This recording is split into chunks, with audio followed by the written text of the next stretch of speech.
Sí, muy bien, pues gracias nuevamente, gracias por estar con nosotros todavía. Y ahora toca el turno de la sesión de Pandenomics e identificando oportunidades para la reactivación económica, y para ello estarán con nosotros Diego Castañeda, consultor de GIZ México, él es historiador económico. Después estará también con nosotros Gabriela Niño, asesora de financiamiento climático de la Alianza Mexicana Alemana de Cambio Climático de la Cooperación Alemana del Desarrollo GIZ. Gaby va a estar con nosotros y bueno, pues le dejo la palabra tanto a Gaby para seguir adelante con esta sesión. Muchísimas gracias, Francisco. Bueno, pues no nos toca una hora sencilla y pues también agradecer a Diego, ¿no? Que nos acompaña desde el otro lado y que para él pues ya es un poco tarde, pero pues muy agradecidas porque nos acompañes hoy en esta sesión que creíamos era muy importante escucharte, ¿no? Como historiador económico y pues toda la experiencia que tienes en todo el trabajo que has hecho en los últimos años. Y pues esta sesión la pensamos un poco en el contexto en que en la relación de tu último libro, que tú nos platicarás de él, pero también el trabajo que estamos haciendo actualmente con la Secretaría de Hacienda y Crédito Público y toda esta necesidad de poder identificar acciones de corto y mediano plazo para la recuperación económica pues en este país, ¿no? Entonces, pues el objetivo de esta sesión es que nos platiques de tu libro, que se haga ahí el vínculo, ¿no? Con este trabajo y presentarte. Agradecerte de parte de la GIZ, pues todo tu apoyo y estar aquí con nosotros. Y pues les presento a Diego. Diego es economista e historiador, ¿no? Económico, como lo habíamos mencionado. Es candidato a doctor en Historia Económica por la Universidad de Uppsala en Suecia. Y Diego es director del Clúster de Economía, Finanzas y Desarrollos Internacionales de la Agenda for International Development. Ha sido consultor para diversas instituciones internacionales y también es coordinador del Economic Historic Working Group del Young Scholars Initiative del INET. Tiene experiencia en el sector público dentro del Senado de la República, donde se desempeñó como economista en jefe dentro de la Comisión de la Ciudad de México y como asesor parlamentario de la Cámara de Diputados. En el sector privado también ha desempeñado cargos ejecutivos en empresas de la industria energética. También Diego tiene mucha experiencia sector. Y bueno, pues también actualmente nos está apoyando como consultor y asesor estratégico dentro de esta iniciativa que llevamos a cabo con el NDC Partnership y obviamente con la Secretaría de Hacienda y Crédito Público como asesor económico para la identificación de oportunidades y hacer recomendaciones en torno a acciones concretas de de corto y mediano plazo para el cumplimiento de los Objetivos de Desarrollo Sostenible, la NDC, con perspectiva de género. Pues te cedo la palabra, Diego. Bienvenido a nuestro foro. Esperemos disfrutar esta sesión. Tal vez tengan al lado la comida o ya un café o un postre, pero pues muchísimas gracias por estar aquí con nosotras y nosotros. Muchas gracias por la presentación, Gabriela. Es para mí un gusto estar con ustedes. La hora no importa tanto. Es un evento importante y además es algo pues, divertido. A mí me divierte hacer esto. Entonces estoy contento. Provecho a los que estén comiendo. Qué envidia que estén comiendo comida muy rica. Uno no se puede comer esas cosas seguro por acá. Ustedes se preguntarán qué lecciones para la recuperación verde o sustentable, o qué tendrá que ver a lo mejor un libro que habla de historia de enfermedades infecciosas que pasaron hace 2000 años, o hace 500, o hace 200, o hace 100, qué tanto tendrá que ver con nosotros, pero sí tiene cosas que ver y es algo que para mí al menos es extremadamente interesante y divertido. ¿No? Digamos, solemos pensar cuando hablamos de la pandemia que nos tocó vivir, ¿no? Del COVID-19, etcétera, solemos pensar que es la primera vez que esto sucede, o solemos hablar de esto como si estuviéramos en un territorio completamente nuevo y nunca antes visto. Y en realidad es que todo el tiempo nos la hemos pasado enfrentando nuevas normalidades a través de nuestra experiencia histórica. No es evidentemente la primera pandemia, ni va a ser la última pandemia. Y todas por más diferentes que sean, por más diferentes que sean las sociedades en el tiempo, las diferencias tecnológicas, etcétera, el conocimiento que tienen de cómo lidiar con estas cosas, todas han enfrentado en mayor o menor medida problemas semejantes a los que enfrentamos hoy en día, ¿no? Temas de que sus economías básicamente se vieron muy afectadas por la mortalidad, etcétera. Países que optaron o que tomaron mejores decisiones al momento de enfrentar este tipo de problemas se recuperaron más, sus economías se desarrollaron más rápido. Países que no fueron afortunados en su toma de decisiones o por X o Y razón, de pronto se vieron estancados por largos periodos de tiempo, ¿no? Si pensamos en los datos que tenemos, que hoy vemos en el mundo, pues no es una realidad que parece tan ajena. Hoy en día estamos viendo datos, digamos, recientes que publica Gita Gopinath del Fondo Monetario Internacional o la economista jefe del Fondo Monetario Internacional, etcétera. Muestran, por ejemplo, cómo estamos empezando a ver esas divergencias, ¿no? Como países que han acelerado mucho los temas de vacunación, que han controlado muy bien la epidemia hoy en día, etcétera, han empezado a recuperarse y han empezado a hacer inversiones, además pensando en su futuro de forma muy interesante, en temas de sustentabilidad, temas de energías renovables, etcétera. Y países que han tenido un manejo malo o que han tenido problemas en distintos aspectos durante la pandemia, han empezado a estancarse un poco, ¿no? Y las perspectivas de futuro son que esas divergencias podrían continuar y podrían agrandarse. Y no es lo que deseamos, ¿no? Sobre todo las personas que somos o que vivimos en países en vías de desarrollo. Entonces voy a empezar a compartir la presentación y, digamos, esto lo decía un poco como contexto para cómo podemos conectar estas ideas, ¿no? Si me quieren escribir por Twitter o por correos, etcétera, estas son mis medios de contacto. Con mucho gusto puedo responder preguntas, comentarios, dudas, lo que ustedes quieran, quejas, críticas, lo que sea. Es la portada del libro. Agradezco mucho a Pamela Medina, la ilustradora, que hizo un extraordinario trabajo en él. ¿Por qué estudiar pandemia del pasado? Muchísimos, digamos, historiadores y personas que trabajan en filosofía y la historia, etcétera, responderían en general diciéndonos que la historia es una gran herramienta didáctica, es una fuente de conocimiento que todos tenemos a nuestro alcance y que suele ser interesante y suele ser importante para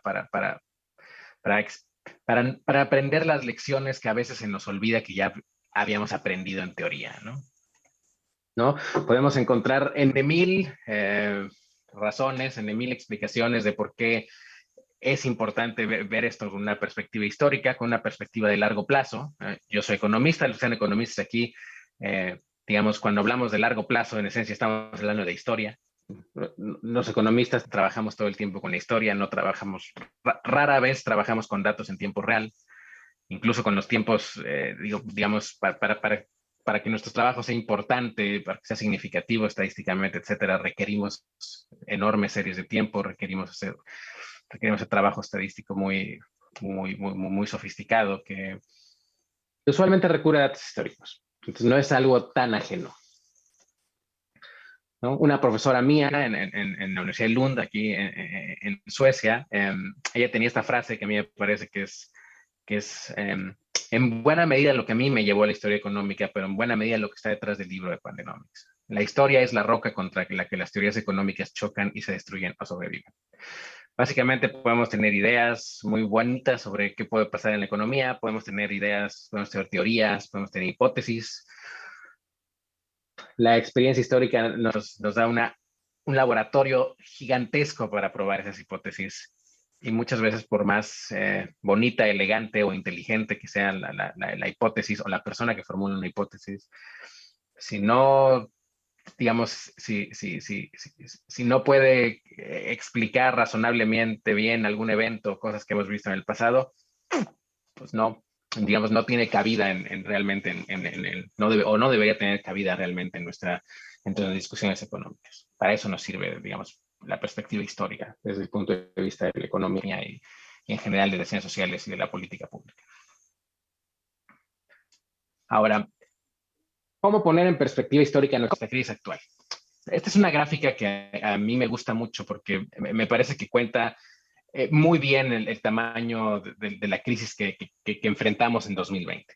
¿No? Del lado izquierdo, la gráfica de barras que va hacia abajo, lo que tenemos es las distintas crisis que, digamos, globales, entre comillas, de diferentes niveles de globalidad, digamos, que han afectado a la economía en los últimos 150 años, más o menos. En ellas, claramente, la crisis más importante fue la de 1929-1930, la Gran Depresión, en términos de la caída del PIB mundial, digamos, medida de esa forma. Después tendríamos sería la recesión de 1945, una vez que acaba la Segunda Guerra Mundial, que Estados Unidos, digamos, deja de invertir las enormes sumas de dinero que estaba invirtiendo en el complejo militar industrial por la guerra. De pronto muchos recursos se quedan sin ocupación brevemente y tenemos una crisis gigantesca. Después tenemos la crisis que se desató a raíz del inicio de la Primera Guerra Mundial, ¿no? De la Gran Guerra, que además acabó, digamos, con la globalización en su momento, desconectó por completo los mercados internacionales, que es más o menos del tamaño de la que vivimos el año pasado, ¿no? En escala mundial.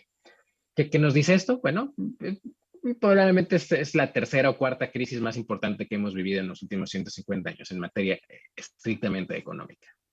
Lo que es fascinante es la velocidad a la que ocurrió.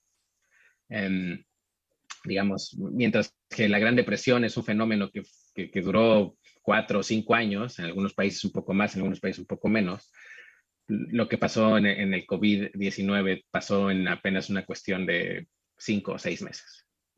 Es muy impresionante. Del lado derecho de la gráfica que ven muchísimas barras que van hacia arriba, es, digamos, una medición de qué tan global podemos pensar que es esta crisis.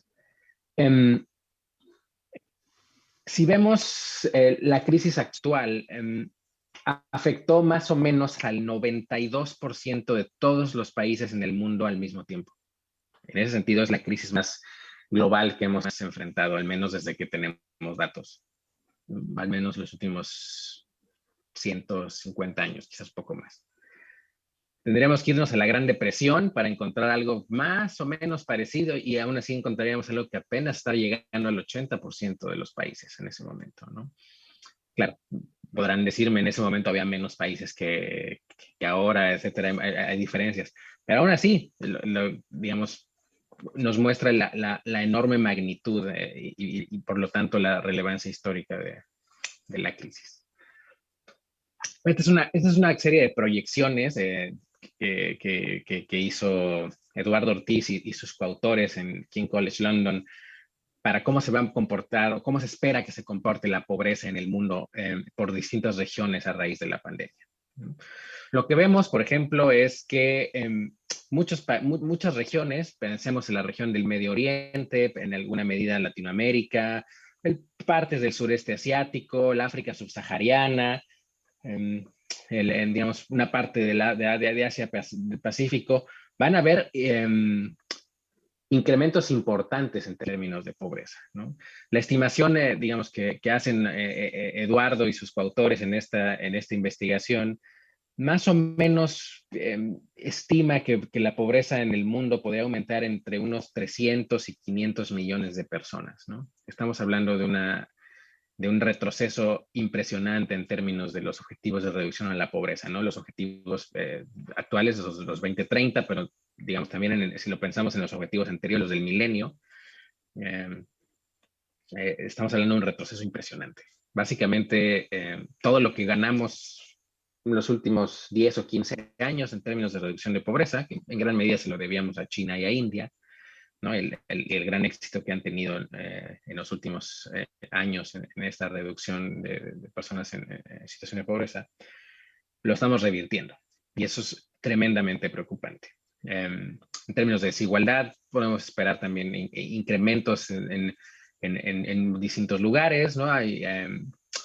Y hay momentos en que quizás tenemos disminuciones, pero no son disminuciones que pensamos que sean positivas, digamos, porque no se deben a que se compactó la distribución del ingreso, muchas veces se deben a que son los más pobres los que se mueren y simplemente por eso, digamos, desaparecen de la distribución del ingreso y eso es lo que disminuye a veces la desigualdad en este tipo de enfermedades, ¿no? O a veces, aunque los pobres sean más pobres, digamos, la crisis suele afectar por distintos mecanismos del sector financiero, etcétera, los más ricos temporalmente y a lo mejor observamos una disminución muy temporal en términos, por ejemplo, si lo medimos por el coeficiente de Gini o cosas así, pero en realidad no son cambios cuando, digamos, que sean sostenibles en el tiempo. En realidad lo que vemos, lo que solemos observar en ese tipo de eventos es que la desigualdad suele crecer muy rápidamente en los años siguientes a la presencia de estos eventos, salvo en una excepción,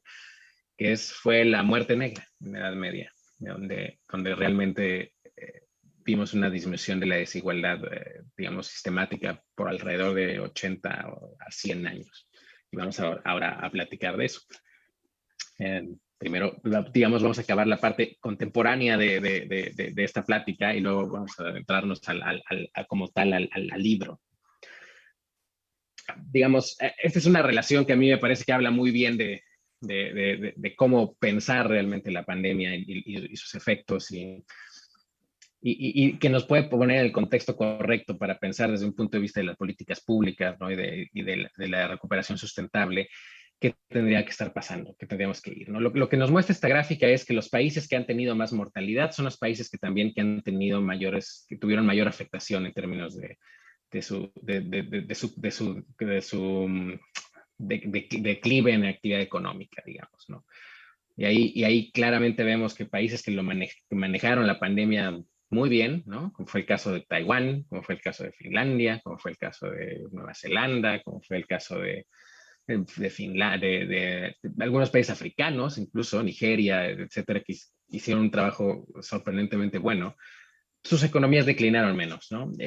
Hay países que hicieron, digamos, o no hicieron cosas y tuvieron excesivos niveles de mortalidad y sus economías sufrieron un alto impacto. ¿Por qué? Porque la economía y la vida de las personas, al final de cuentas, son una misma cosa, no son diferentes, ¿no? Esas disyuntivas entre si salvo vidas o salvo la economía es completamente un mito, es completamente una falacia, digamos, lógica, porque en realidad la economía son las personas. Si se mueren las personas, se muere la economía, así de sencillo, ¿no? Eso es cierto hoy, y era cierto hace 100 años, y era cierto hace 200 años, y era cierto hace 500 años, y era cierto hace 1000, y era cierto hace 2000, y era cierto cuando los humanos cuando los changos bajaron de los árboles y evolucionaron y se empezaron a ser humanos. Eso sí es cierto siempre, y así va a ser, básicamente. Si las personas se mueren, la economía se muere, ¿no? Entonces es algo muy preocupante para nosotros, digamos, desde el punto de vista económico y desde el punto de vista histórico también. Pensar cómo estamos los países reaccionando a estas situaciones. ¿Qué estamos haciendo para mitigar la posibilidad de los impactos negativos? O si tenemos esos impactos negativos, ¿qué estamos haciendo para tratar de disminuirlos o para tratar de recuperarnos rápido? Ahora, entrando a la parte del pasado, ¿no? Si leemos crónicas del pasado, si leemos las fuentes primarias del pasado, si leemos recuentos de historiadores que vivieron en esos tiempos, etcétera, en este caso Procopio, por ejemplo, un historiador muy famoso en el Imperio Bizantino hace 1500 años, él narraba así lo que pasaba en la llamada plaga justiniana, ¿no? Que fue una plaga de peste bubónica que azotó el mundo antiguo y acabó matando como el 25% de la población de Eurasia, ¿no? De Eurasia y el norte de África, ¿no? Él lo narraba así: cesaron todas las actividades y los artesanos abandonaron todas sus ocupaciones. Perdón, quité la presentación. Y los demás trabajos que cada cual tenía entre manos. Y así, en una ciudad sencillamente sobrada de toda clase de buenos productos, el hambre retozaba a rienda suelta. Por supuesto, tener bastante pan o cualquier otro alimento parecía una cosa difícil y extraordinaria, de tal manera que en el caso de algunos enfermos, el trágico desenlace de su vida fue manifiestamente prematuro, debido a la falta de artículos de primera necesidad. En resumen, era totalmente imposible ver a nadie en Bizancio vestido de clámide, en especial cuando vino ya a enfermar el emperador, pues también a él le salió un tumor en la ingle. Y en la ciudad, que tenía el poder sobre el imperio romano, todos permanecían tranquilamente en casa, cubiertos con mantos en calidad de simples particulares. Esto que narra Procopio hace 1500 años, a mí, no sé ustedes, pero a mí me recuerda mucho cómo se veía, por ejemplo, las imágenes de Nueva York o de Londres o de Roma en esta pandemia, con las calles desiertas, los negocios cerrados, los negocios quebrando. En buena medida también es algo que vimos en la Ciudad de México, por ejemplo, durante los meses digamos, en que tuvimos medio un encerrón, digamos, los 3 meses en los que parcialmente la economía cerró. Obviamente la parte informal de la economía no podía cerrar y por lo tanto, digamos, fue un encerrón imperfecto. A mí me lo recuerda mucho. En esencia, nos está describiendo lo que pasa en estas situaciones. Nos está describiendo un lockdown de hace 1500 años, ¿no? Un cierre de la economía. La gente deja de ir a trabajar, el panadero, el carpintero, el carnicero no pueden hacer sus labores porque tienen miedo de enfermarse y se cierran en sus casas. La actividad económica declina, la gente, digamos, empieza a perder sus ingresos, de pronto no tiene suficiente dinero para consumir sus necesidades básicas y a lo mejor eso propicia también su fallecimiento, propicia otras enfermedades, etc. En el caso del Imperio Bizantino es una historia súper interesante, súper horrible y triste y dramática. Si hay gente interesada en esto, les recomiendo mucho la historia de las guerras de Procopio, van a encontrar muchísimo material ahí para satisfacer sus curiosidades. Pero bueno, hay 3 casos del pasado que quiero traer aquí, que están en el libro, porque nos hablan directamente de qué cosas tendríamos que aprender del pasado pensando en que queremos recuperar nuestras economías hoy en día y pensando en los retos además que tenemos a futuro, los del desarrollo sustentable, los del 2030, pero pues cosas quizás más dramáticas aún, cambio climático, la crisis climática, ¿no? Etcétera, la enorme desigualdad global que vivimos y los problemas políticos, sociales y económicos que trae consigo. Entonces, los 3 casos, el más emblemático, el más estudiado también, la muerte negra, la peste bubónica de 1346. ¿Qué lecciones nos deja la muerte negra? Se dice, y esto es quizás solo cierto para Inglaterra, pero digamos, es parte general de lo que se suele contar de esta historia. ¿Facilitó la transición al capitalismo? Sí, fortaleció digamos, en Inglaterra lo facilitó, en otros países en el este de Europa lo fortaleció y acabó fortaleciendo el modelo feudal. Aquí una disculpa, se cambió la letra, se perdió con el fondo blanco, pero justo decía lo que les acabo de platicar ahí, donde como que se corta la línea. Efectos distributivos, sí, es considerada como el único evento igualador entre los siglos XIV y el siglo XIX, ¿no? Digamos, es el único momento en donde las mediciones que tenemos de desigualdad hechas por Guido Alfani, por Watte Scheidel, por Sebek Pamuk, ¿no? Todos ellos muy importantes estudios económicos, han encontrado que durante los 80 años siguientes a la muerte negra, la desigualdad en Europa en general disminuyó, por el efecto de que los pobres son los que murieron, básicamente, pero disminuyó al final de cuentas, ¿no? Y eso apreció, digamos, los salarios a través de que había menos trabajadores disponibles, etcétera. Y es el único momento, digamos, en 500 años, en 600 años, en que vimos una desigualdad disminuir de forma importante y sistemática, ¿no? Entonces, ¿qué nos habla de qué nos dice estos eventos tienen efectos distributivos siempre? Normalmente para mal, a veces para bien. ¿Cómo se extendió por el mundo? El comercio, a través de la ruta de la seda y las guerras, un sitio muy famoso en la ciudad de Cafa, en el Mar Negro. ¿Por qué esta misma pandemia tuvo efectos diferentes? ¿Por qué causó unas cosas en Inglaterra? ¿Por qué causó otras cosas en Italia? ¿Por qué causó otras cosas en Polonia? ¿Por qué causó otras cosas en España, etcétera? Porque distintos estados actuaron de formas muy diferentes. Es una obviedad, pero a veces parecería que no es tan obvio cuando vemos las discusiones de estas cosas en el mundo, ¿no? Las pandemias nunca son, digamos, cada país tiene su propia pandemia, no son eventos como homogéneos en todas partes, dependen mucho de las circunstancias políticas, sociales, económicas de cada país.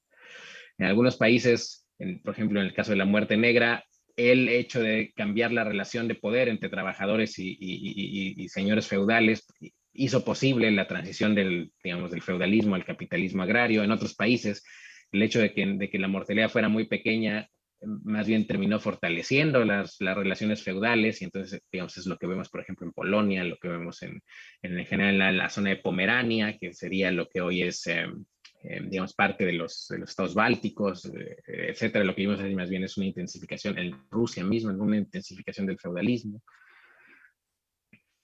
¿Qué nos deja la muerte negra? También nos deja lecciones, también nos deja cosas importantes que fueron y siguen siendo muy interesantes si pensamos en términos de cómo nos han ayudado en términos de nuestro desarrollo a lo largo del tiempo, ¿no? En primer lugar, se desarrollaron mecanismos financieros, por ejemplo, el fideicomiso moderno. El fideicomiso ya existía desde el Imperio Romano, pero más bien era un mecanismo de herencia, etcétera, distinto. El fideicomiso, más como lo entendemos hoy, nace de la muerte negra para asegurar que las personas que murieran con grandes capitales pudieran manejar, digamos, pudieran encontrar formas de que sus familias mantuvieran el control de esos capitales y pudieran invertirlo haciendo cosas. Entonces, el fideicomiso moderno aparece en estas épocas, por ejemplo. Pero también aparecieron cosas muy interesantes como las cuarentenas, ¿no? Las cuarentenas, la herramienta por excelencia en ese tipo de fenómenos, lo que nosotros usamos en casi todo el mundo para combatir la enfermedad actual, es una tecnología, por decirlo de alguna forma, que data de 1374, ¿no? No es nada nuevo, ¿no? Y sigue siendo quizás nuestra mejor herramienta en ese tipo de situaciones, ¿no? Y es algo que aprendimos de esa época. Cosas como la sana distancia, ¿no? Hay una historia muy curiosa. Hay un médico italiano de los 1400 y fracción que, observando justo estos eventos de peste bubónica, se da cuenta de que si guardaba distancia con los enfermos era menos probable que se enfermara, y andaba caminando por las calles con un bastón, ¿no? Y con ese que más o menos medía 2 metros. Y cuando se le acercaba, la gente apuntaba el bastón hacia ellos de forma que no se le acercaran más allá de esa distancia, ¿no? Y digamos, de ahí tenemos los primeros antecedentes de cosas como la sana distancia, ¿no? El lavado de manos, etcétera. Todo ese tipo de cosas datan de esas experiencias y siguen siendo útiles hoy. ¿Qué lección nos deja la muerte negra, además de esto? Que no son nada más, que no solo son un evento biológico en sí, no es nada más que apareció una enfermedad, no es que apareció un virus, una bacteria, etcétera. Es una interacción entre las estructuras políticas, sociales, económicas y del medio ambiente. Por ejemplo, en los momentos cuando aparece la peste bubónica en estos años, en los 1346, en alrededor de estos años, hubo una pequeña glaciación en el hemisferio norte por la menor actividad solar en ese momento que recibía el planeta, ¿no? Que se conoce como mínimos de Maurer, ¿no? En términos técnicos.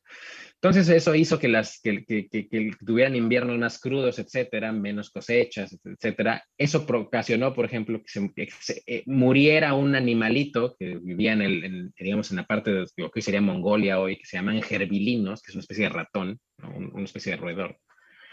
Y ese ratón es donde habitaban normalmente las pulgas que transmitían la peste bubónica. Cuando se muere ese tipo de roedor, por el cambio climático que se vivió en ese momento, esas pulgas se migran a otros animales para sobrevivir. Y uno de esos animales son los humanos, ¿no? Y ese vector de transmisión está relacionado directamente con algo que pasó con el clima. Es algo que terminó haciendo que se esparciera la peste por todo el, digamos, el mundo eurasiático de momento. Y pues es algo que podemos relacionarlo con lo que vemos hoy en el mundo, ¿no? Digamos, cosas como el COVID, ¿no? Si fue un pangolino, si fue un murciélago, si fue la historia que creamos del animal que le querramos echar la culpa. En realidad está relacionado a las prácticas digamos, de del manejo de la industria alimentaria, a estos llamados mercados húmedos, a cómo hemos sido invadido territorios en las selvas, etcétera, y eso está liberando patógenos que a lo mejor no conocíamos antes o los que no tenemos experiencia, etcétera, ¿no? Conforme sigamos deteriorando el medio ambiente, haciendo ese tipo de cosas, aunado a cuestiones como el cambio climático, etcétera, que genera, digamos, cambios en las temperaturas, etcétera, que hacen más propicio, por ejemplo, el ambiente para ciertas enfermedades, ¿no? Por ejemplo, la fiebre amarilla es una enfermedad que se beneficia de temperaturas más altas, y entonces lugares que a lo mejor van a ser más cálidos, que antes no lo eran, van a volverse más, terreno más fértil para ese tipo de enfermedades, etcétera. Pues nos muestra que tenemos ahí algo que aprender, ¿no? Que quizás nos hemos tardado ya unos 700 años en por fin aprender esa lección, ¿no? Pero, digamos, no es tan tarde, todavía no nos extinguimos. ¿No? El cólera del siglo XIX. Esto a mí me gusta mucho porque justo es un tema que trata sobre la infraestructura, ¿no? El cólera básicamente tuvo el impacto en principios de que volvió a las ciudades unas trampas mortales, ¿no? Las ciudades, pensemos el siglo XIX, con el nacimiento de la revolución industrial, etcétera, finales del XVIII, principios del XIX, las ciudades empiezan a crecer muchísimo por la nueva conectividad, por los talleres, las industrias, etcétera, y las enfermedades infecciosas empiezan a desarrollar más en ellas. Básicamente se volvieron trampas mortales. La gente vivía menos y vivía en una ciudad que se vivía en el campo. El cólera llega igual por el comercio. Al final es una enfermedad que era endémica de la India, que llega por todo el mundo con el comercio, con los barcos ingleses de la compañía de comercio inglesa que comerciaba en las Indias Orientales. ¿Tuvo efectos distributivos? Claro que sí. Hay un ejemplo, por ejemplo, muy bonito que han estudiado en Alemania, ¿no? En Brunswick, por ejemplo, donde encontraron que las personas que enfermaban de cólera en Brunswick a mediados del siglo XIX, por ejemplo, las personas que ganaban más de 200 marcos tenían 17 veces menos probabilidades de morir que personas que ganaban 75 marcos, por ejemplo, ¿no? ¿Por qué? Porque las personas que tienen más ingresos tienen más posibilidades de aislarse, tienen más posibilidades de emigrar, tienen más posibilidades de tener mejores tratamientos médicos, de tener mejores atenciones de cuidado, tienen mejor alimentación, y la alimentación es muy importante para tener buenas defensas, ¿no? Para tener un sistema inmune eficiente, para tener en general buena salud, sobre todo con nuestra niñez, obviamente.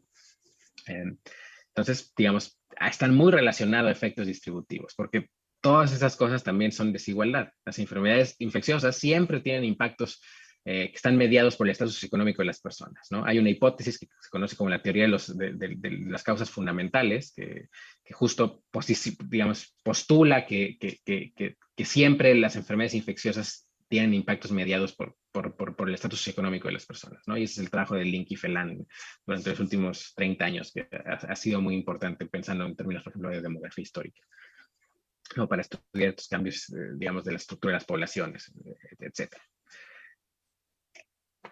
¿Qué nos dejó el cólera? ¿No? El cólera nos deja cosas muy importantes. Por un lado, nos deja los antecedentes sobre la formación de la teoría microbiana de la enfermedad, ¿no?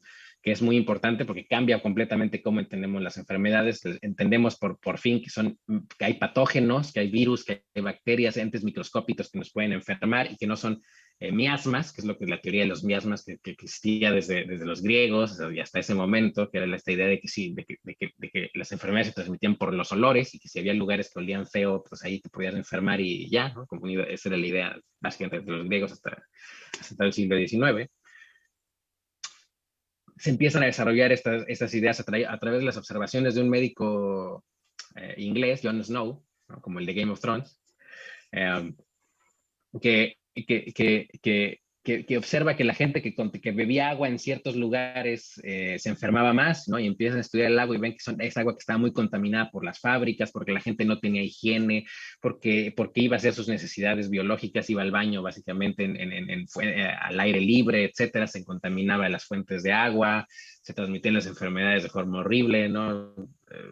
Etcétera. Empieza a hacer esas observaciones. Y él y otras personas desde su tiempo que empiezan a poner atención en esto, empiezan a tratar de hacer lobby con el gobierno, a hablar con los representantes en el parlamento, etcétera, etcétera, para que desarrollen infraestructura, ¿no? Y un poco simplificando, esa es la historia detrás del desarrollo de los drenajes. El drenaje como tal en Londres y después en muchas ciudades en Alemania y en muchas partes del mundo, en Estados Unidos, etcétera, se fue desarrollando así, para justo prevenir esas enfermedades infecciosas y el acceso al agua potable.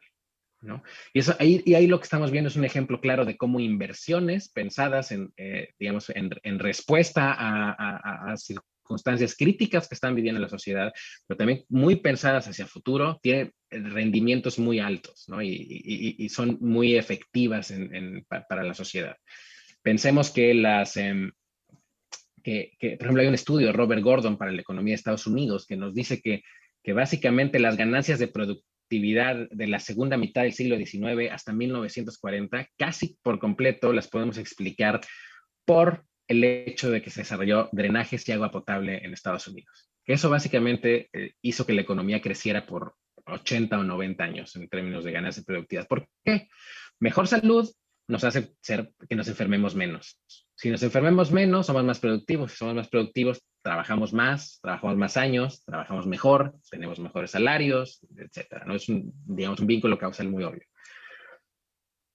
¿Qué infraestructuras podemos pensar que necesitamos hoy en día que pudieran, digamos, tener ese tipo de efectos para nosotros, ¿no? Muy evidentemente los de salud en países como México, ¿no? La infraestructura de salud tiene que mejorar muchísimo. Todavía hay una enorme posibilidad de tener ganancias en términos de productividad, de mejorar nuestra salud pública y nuestro sistema de salud en general. Pero también es el caso de las energías renovables, por ejemplo. Es el caso de infraestructura que usa más bien soluciones basadas en naturaleza, es el tipo de infraestructura que es más amigable con el ambiente, etcétera, que al final tiene muchas oportunidades para hacernos más productivos, para abaratar nuestras necesidades energéticas, o para generar empleos, etcétera, que impulsen el crecimiento en el largo plazo. Es un ejemplo histórico de algo muy parecido hace 150 años, ¿no? Más o menos, pero que sigue siendo relevante hoy, ¿no? La lección de esto, evidentemente, es que el Estado importa. Es la capacidad del Estado. Hay ciertas circunstancias donde si el Estado no es el que responde, no hay forma de que se arreglen las cosas, ¿no?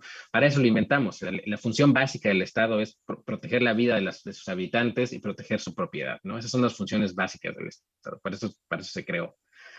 Sí, y hay ciertas circunstancias donde enfrentamos problemas de acción colectiva en las que por nosotros mismos solos jamás vamos a poder solucionarlas. Entonces, si el Estado no la soluciona, nadie lo va a solucionar, básicamente. Entonces, este tipo de cosas relacionadas a la infraestructura son un ejemplo muy claro de ello, ¿no? Y es algo que tenemos una oportunidad muy importante pensando hacia el futuro, ¿no?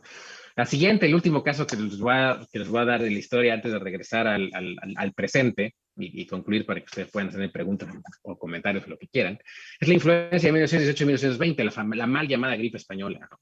Potencialmente por sí mismo es el evento más devastador en términos de mortalidad, ¿no? Mató entre 50 y 100 millones de personas, depende de los estimados, de algunos supuestos de los estimados, pero se cree que infectó más o menos al 50% de la población del planeta hace 100 años, ¿no? Bueno, menos personas como quiera, pero al 50%, ¿no?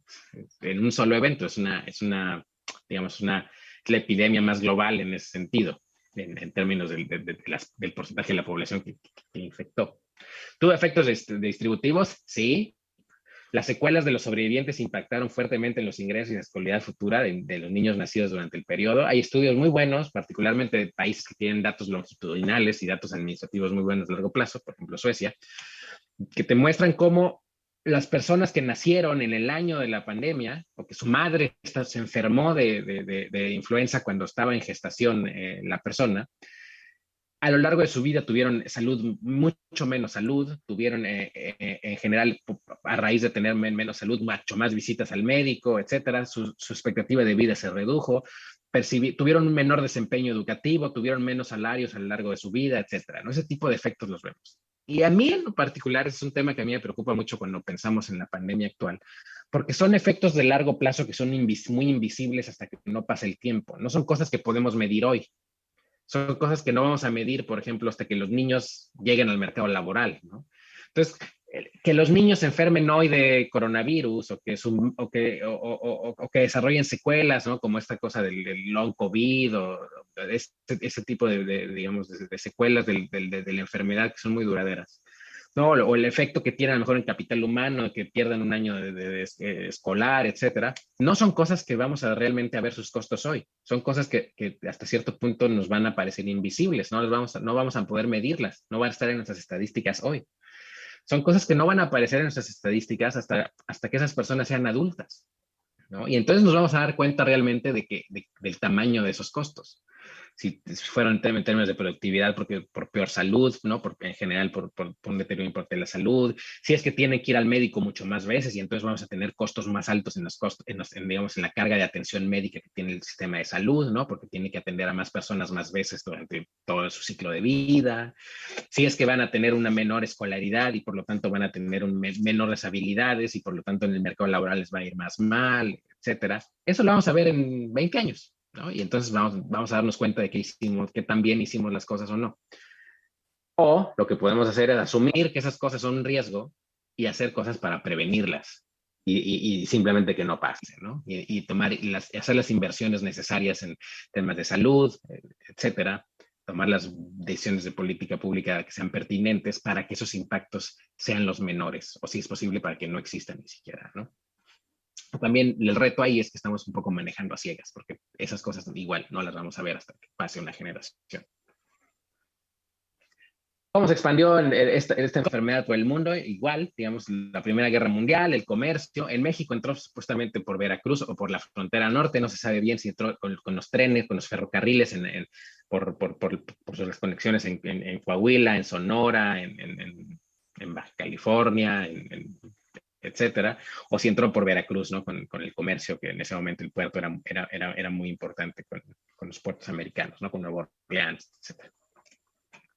¿Qué nos deja la influencia de 1918-1920? En general, la adopción masiva de métodos profilácticos, las mascarillas, no sé si han visto fotos que han salido mucho de la influencia de 1918-1920, ya la gente ya usaba máscaras, ¿no? Como nosotros ahora, etcétera. Muchas de esas cosas se masificaron realmente con la influencia de hace 100 años, ¿no? Lo cual nos muestra cómo, irónicamente, aunque nuestro conocimiento es muy sofisticado ahora y tenemos tecnología para hacer vacunas mucho más rápido y muy eficientes, todas esas cosas, en el fondo, digamos, en el corazón, nuestras herramientas más útiles, nuestras primeras reacciones, etcétera, siguen siendo las mismas básicamente desde hace siglos, ¿no?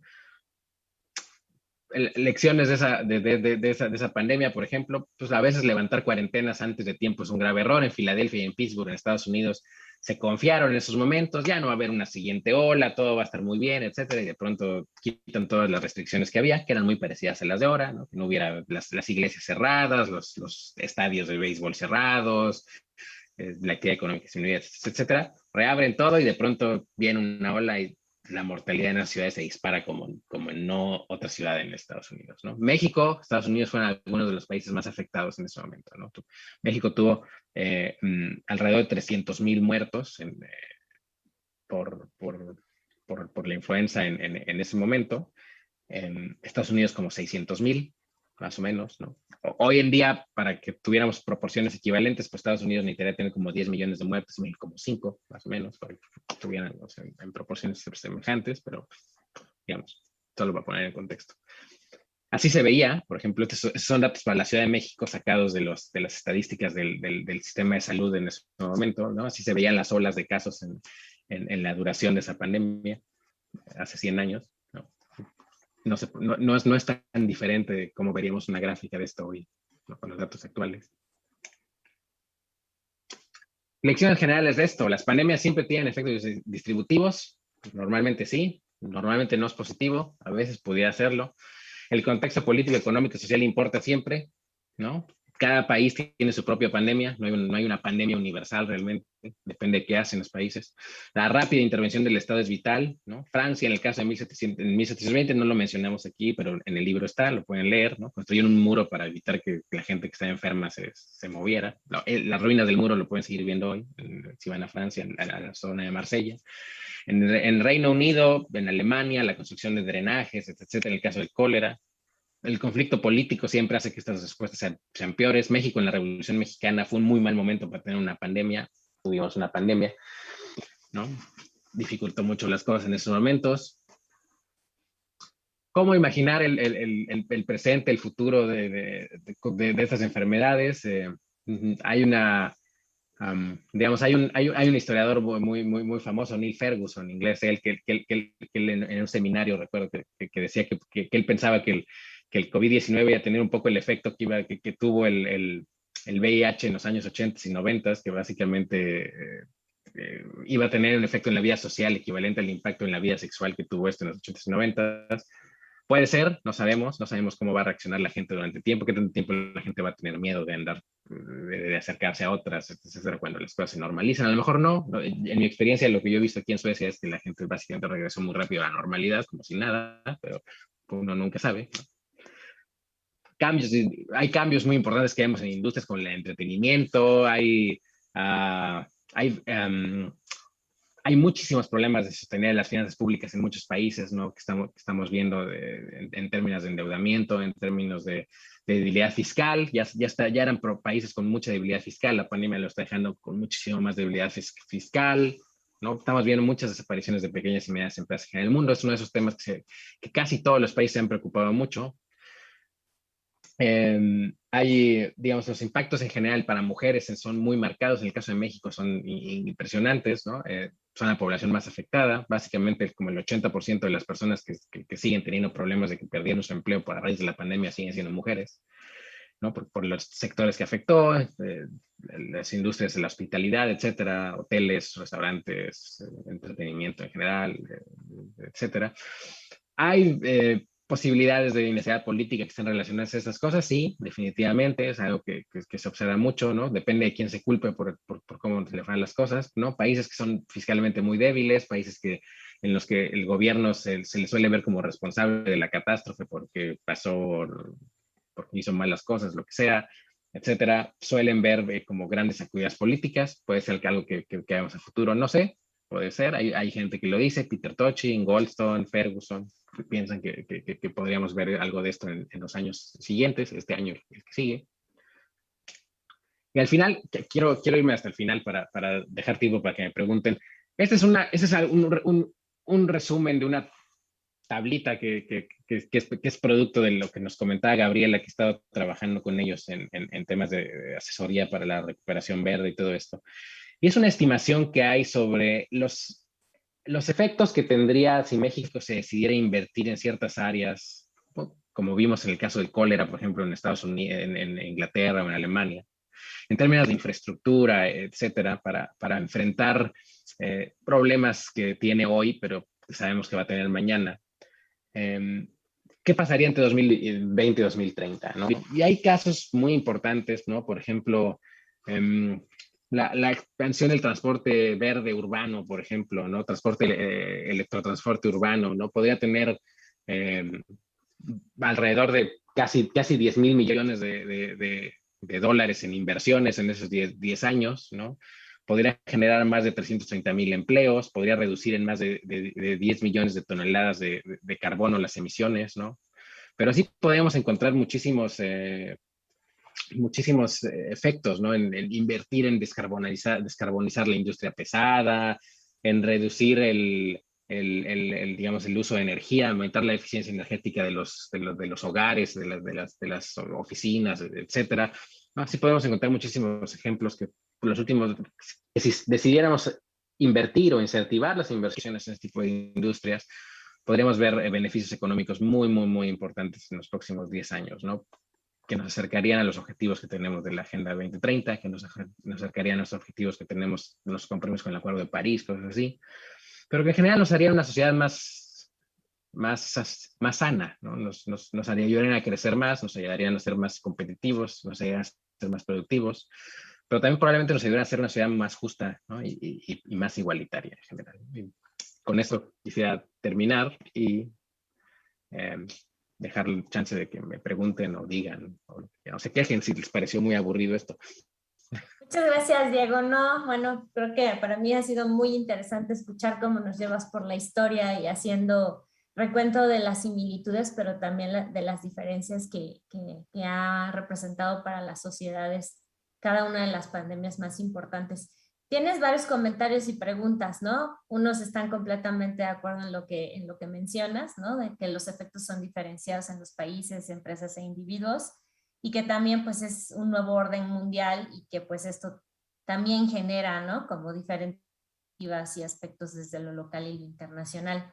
Tengo aquí ya 4 preguntas. Dice, te las voy a leer para ver si puede ser como un wrap-up para que podamos estar en tiempo y que tú puedas como responderlas todas, ¿no? Dice, en una situación de escasez económica, la priorización e inversión estratégica en infraestructura y programas de reactivación son imprescindibles, pero ¿cómo ayudar a que los criterios de esa priorización sean verdes e incluyentes? Esa es una, ¿no?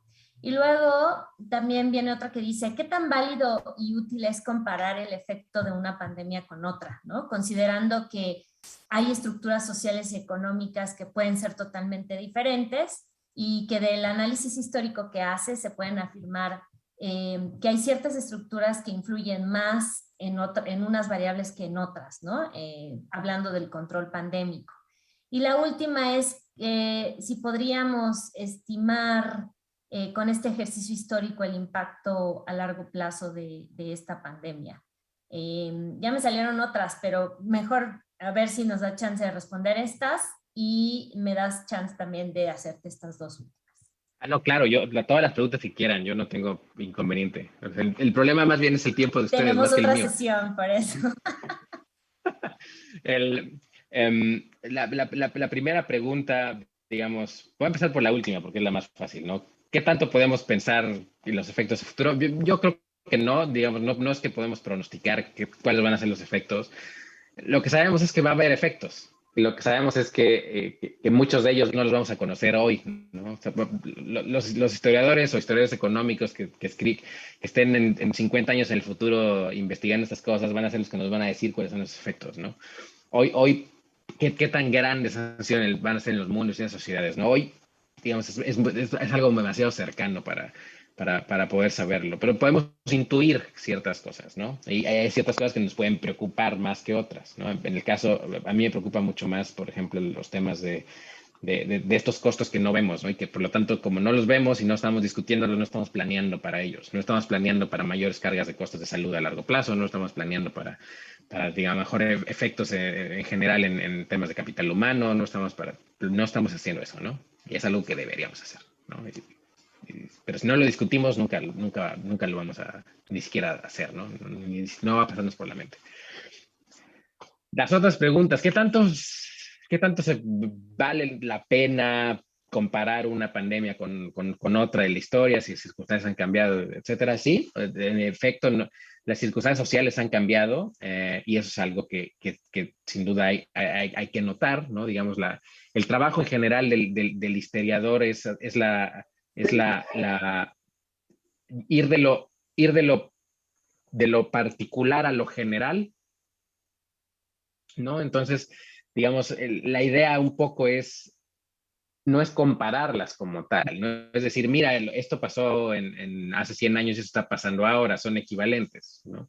Más bien las comparaciones son producto de cuando las estudiamos y vemos que hay ciertos patrones que son recurrentes, ¿no? Y en las pandemias históricas, sobre todo, son muy recurrentes porque los mecanismos son muy parecidos, ¿no? Estamos hablando en un mundo particularmente antes del siglo XIX, estamos hablando del mundo preindustrial. Estamos hablando de un mundo que está atrapado en la trampa malthusiana, ¿no? Estamos hablando del mundo malthusiano. Entonces, estamos hablando de un mundo donde las fluctuaciones demográficas, los cambios en la población, que haya más población en unos periodos o luego decline la población y baje mucho la población, evidentemente va a tener efectos distributivos muy importantes porque está cambiando la relación, digamos, a la oferta de trabajo disponible, etcétera. Está cambiando la relación trabajo-renta en la economía en general. Y eso lo vamos a observar, eso lo observamos con las pandemias del Imperio Romano, con las del Bizancio, con las de la Edad Media, con las del cólera todavía lo observamos, digamos, ¿no? Es distinto después de la Revolución Industrial y después, sobre todo, la teoría microbiana de la enfermedad, cuando ya tenemos, digamos, empezamos a entender las enfermedades de una forma distinta y las poblaciones empiezan a declinar menos que lo hacían antes, ¿no? Cuando escapamos por fin la trampa malthusiana. Pero aún así, hay cosas que podemos aprender de ellas. No necesariamente aprender como si fueran instructivos de política pública, de que, mira, hace 500 años hacían esto en Italia, se ponían estas máscaras como de pico y las llenaban de trapos bañados con aceite de oliva para no enfermarse, hay que hacer eso ahora, evidentemente no. Pero la lección que sí nos deja es un poco, o más que lección, es como cómo muchas cosas cambian, pero muchas otras no, ¿no? Como muchas de las reacciones que tenemos en nuestras sociedades, ¿no? La necesidad de las personas, el sentimiento de vamos a cerrarnos en nuestras casas, ¿no? Ese sentimiento no estaba basado en ninguna recomendación científica hace 500 años o hace 1000 años, ¿no? Es simplemente una reacción de la misma gente tratando de sobrevivir, ¿no?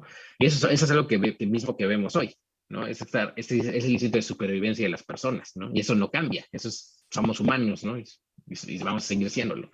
Entonces, la forma en que yo veo esto es, no se trata de compararlas por compararlas, ¿no? Se trata de un poco de ver qué tanto ha cambiado y qué tanto no, ¿no? Y de ahí, pues cada quien puede derivar las conclusiones o las lecciones o no que crea que son pertinentes. Podemos seguir la conversación, ¿no?